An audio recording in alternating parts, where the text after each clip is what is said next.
I guarantee there's so much lore and symbolism and parallels that you missed in the Timebomb music video. I know there's some people that wanted to see more cutscenes and wanted more of the lore of what happened with Jinx and Ekko between the battle and when he found her, but the thing is, they gave us a lot of lore that I think people are missing. So I'm going to break down all the symbolism, all the parallels, what we now know about Jinx and Ekko's relationship, what one of the creators had to say about how the music video was designed and what it tells us about the narrative. And if you guys want more Arcane analysis, let me know, subscribe. I've got an Arcane playlist, and please tell me what was your favorite moment in the music video. Now, like I said, I fully believe that there is a story here that people are not quite grasping that does give us more lore about Jinx and Ekko, but before I dive into that, I just want to talk about the parallels between the scenes in the music video and the show. Some are obvious, like Jinx laying on the floor in the exact same position she was in before she chopped off all her hair, or her floating above Ekko in the exact same position that she was in when she was falling. But there are some more subtle parallels that you might have missed, of leaning into Ekko's hug in the exact same way that Powder leans into Ekko when they are dancing together. Or the moment when Jinx has two fireflies on her face, which is a callback to the Enemy music video. I'll get into that in a sec. I also think we get a glimpse of Ekko showing Jinx the same exact expression that he showed Powder on the alternate universe in the very last time he saw her. And Jinx and Ekko laying down together reminded me of another couple on the show. Caitlyn and Vi lay together the first time that their intimacy deepens in a very similar way. There's also some smaller symbolism in the imagery, like the confetti that's on the floor. It's the same confetti that Powder set up in the alternate universe for the Innovators competition party. But in my mind, the most intense symbolism comes from this freeze frame of Jinx dancing. This says so much about her and Ekko's relationship. I will explain it in 1 minute, but obviously Fortiche really loves its parallel imagery. Arcane is really known for that, so I wasn't surprised to see all of these parallels. What I want to dive into is why some of these parallels were chosen. Starting with this image of Jinx, I know a lot of people pointed out that this is similar to the album cover of one of the artists who made the song, and that is absolutely true, but this was not chosen for no reason. The fact that there are two firelights on Jinx's face is, like I said, a callback to the Enemy music video, where she has a firelight in and then coming out of her mouth. She nearly swallows the firelight in the Enemy music video, but then decides to let it go. Now, I always took this as a metaphor for Ekko, for their contentious relationship, for all the fights they ended up having, and the fact that no matter how intense their fights get, Jinx ultimately always just lets Ekko go, which was our very first hint that she still had feelings for him, whether that was as a best friend or something further. But she couldn't destroy Ekko, she couldn't swallow him, and she could never fully let him go. She was in this in-between state, compared to this music video where she's got two firelights on her face, but she's not resisting them in any way. It's basically the exact opposite imagery and feeling that we get in the Enemy music video. She's accepted the firelights, she's accepted Ekko, and I think there are two firelights, one for Ekko and one for her, because she now considers herself a firelight. And the fact that she considers herself a firelight is something that is hinted in both the show and in a game that Riot released called Jinx Fixes Everything. In the show, if you pay close attention to her outfit in the final battle, Ekko has painted the firelight symbol onto her. Now, I don't think that's the kind of thing that Jinx would just let Ekko do if she didn't want to be part of the firelights, but if that wasn't proof enough, if you played the Jinx Fixes Everything game, you find out that in between this moment where Ekko finds her and the final battle, Jinx actually goes back to the firelight hideout with Ekko, and she stays there until the final battle. We don't know if that's days or weeks or how much time, but the point is this music video really confirms it. Jinx is a firelight now. Now, Ekko got his own comparison to the other music artist who created this song. However, again, I do not think that this image was chosen accidentally. This was a strategic choice and a message, because not only does this echo, no pun intended, the imagery of Ekko when he's sucked into the alternate universe, we also have 4 Jinxes here. And we know the significance of 4 for Ekko, on top of the fact that the Z drive can only go back 4 seconds. Ekko also had to lose Jinx 4 times. Once when they were children and she chose to start working for Silco, once when they were on the bridge and he thought that her life was ended after that chomper exploded, once when he had to say goodbye to alternate universe Powder, and finally when she fell off the platform with Vander. So lots of 4 symbolism there for Ekko. But I also loved this parallel to Vi and Caitlyn laying together, because what happened with Vi and Caitlyn in that scene is super similar to what happens with Jinx and Ekko. And by that I mean, The beginning of Kate and Vi's strong connection really happens when Vi is at her lowest, right? Like she's grieving her sister, she's in a lot of pain, and Kate is just there for her. She's there to listen, she's there to be in the dark with her, and that is what creates their strong bond. And that's absolutely what Ekko is doing for Jinx here. He's just being there with her in the dark. I saw somebody say in a comment somewhere that they imagined that this scene was the scene where Jinx told Ekko all about Isha. And I can very much see this being exactly how that played out, because again, with the parallels to Vi grieving her sister, this would be a moment for Jinx to grieve the sister that she adopted with Ekko. And it feels so raw and intimate because I really don't think there is anything more loving you can do than to sit with somebody when they're at their lowest and not expect anything from them. And something that Jinx really needed and that she hadn't had in a long time, that she's maybe never really had. She loved Silco dearly, but Silco always had very high expectations of her, and he made that known. The last time she saw Vi, Vi was trying to convince her to continue forward, but even that had a very strong expectation where she's like, let's get your reputation back by you fighting for Piltover. And that was quite a big ask for Jinx, who could barely go like minute to minute at that moment. And Jinx certainly, absolutely adored Isha, but at the same time, that was a responsibility for her. Isha was a responsibility. She had to keep it together for her. We even see that when she goes to try to talk to Silco, like in her imagination, that she's very worried and insecure about what choices she might make that would lead her to lose Isha. So she's just had a lot of pressure on her for a very long time. And then in here comes Ekko saying, hey, I don't need anything from you. I'm just gonna lay here in the darkness with you and hopefully we can get out of it. Now, I mentioned that the confetti is the same type of confetti that was used at the Innovators competition party, and that really ties into something that I haven't talked about, which is these like staticky TV images of alternate universe Powder and Ekko dancing. I've heard some people complain about this, and they've said that like, oh, this kind of ruins the aesthetic of it. It doesn't feel as clean and as pretty. The thing is though, it was super essential to the storytelling here. The fact that this is on a TV screen is part of the narrative of the music video. And this is where I want to chime in with what one of the creators said about the music video, which is they really took the approach that they wanted to retake the scene with Ekko and Jinx, but from Jinx's like very dreamy perspective on life.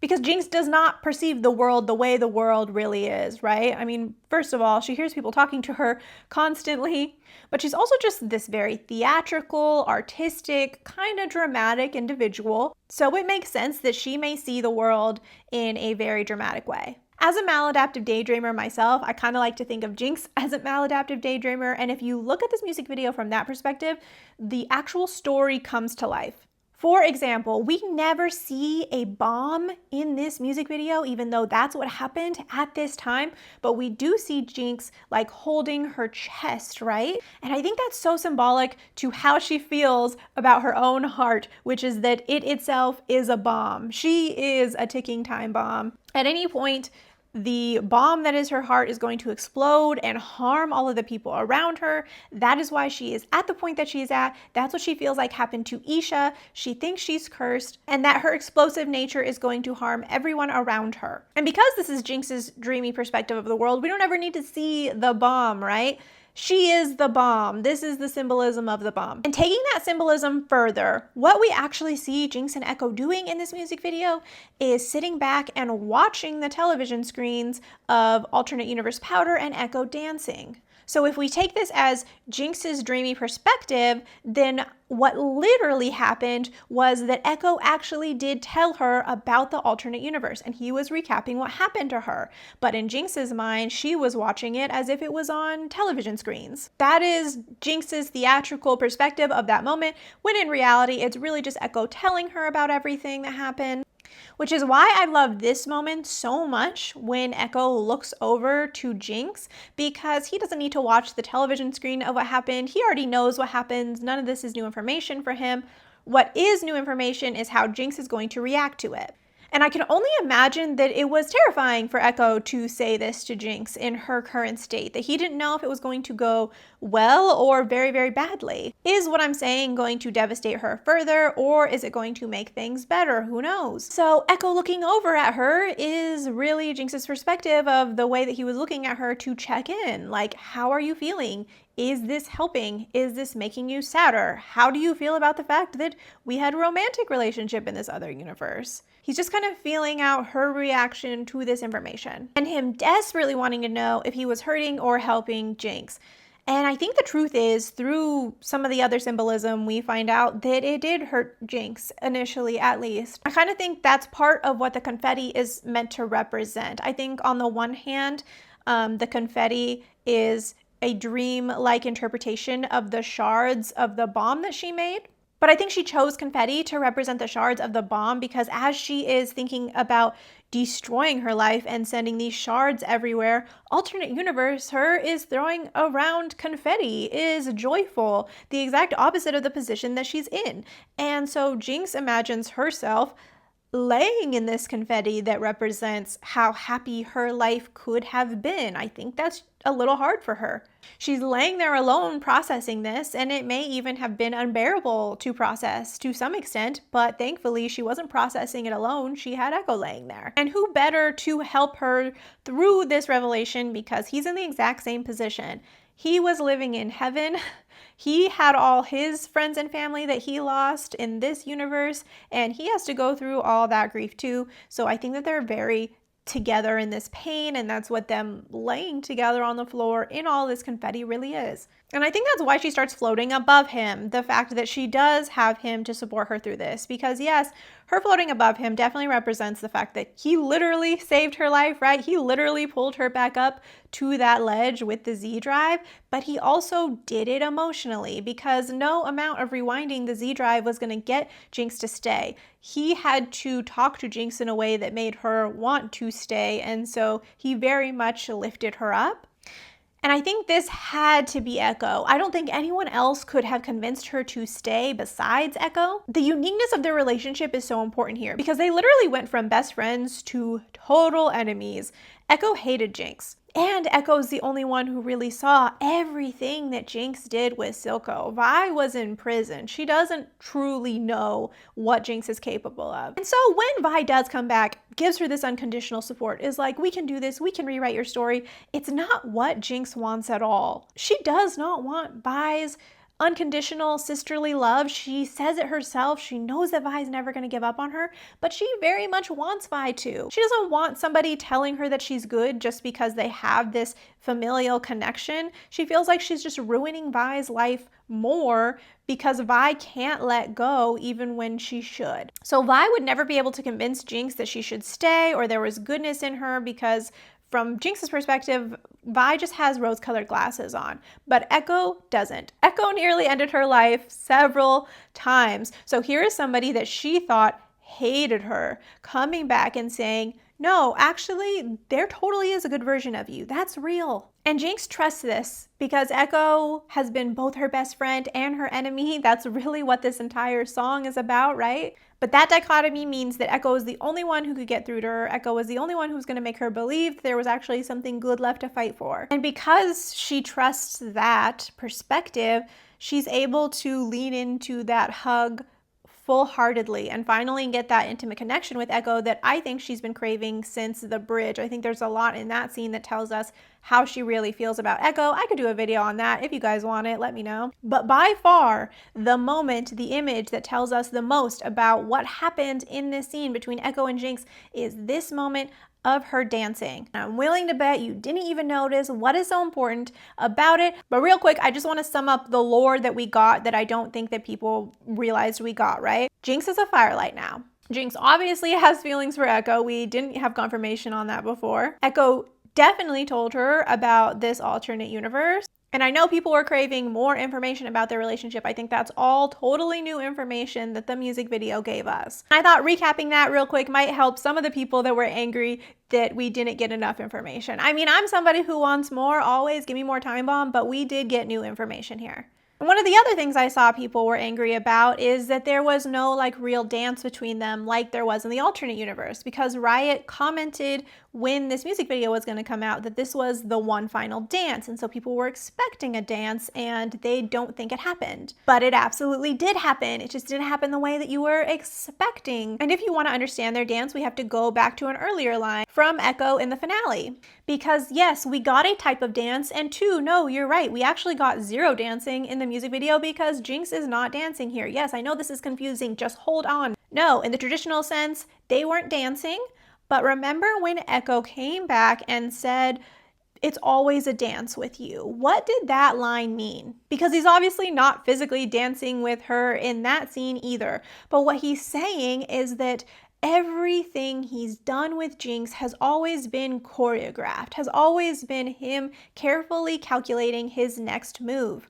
Even going back to their fight on the bridge, he literally choreographed that fight from their childhood games that they would play together. He had to win that fight by choreographing every step and doing a step slightly different so that he would beat Jinx. And in the finale, what he's saying is that I want to save your life, but you don't make it easy. I've got to plan every move to try to get you to where I want you to go. I'm always taking a step, and then you're taking a step, and whether we're fighting or we're trying to talk, we're always in this dance together.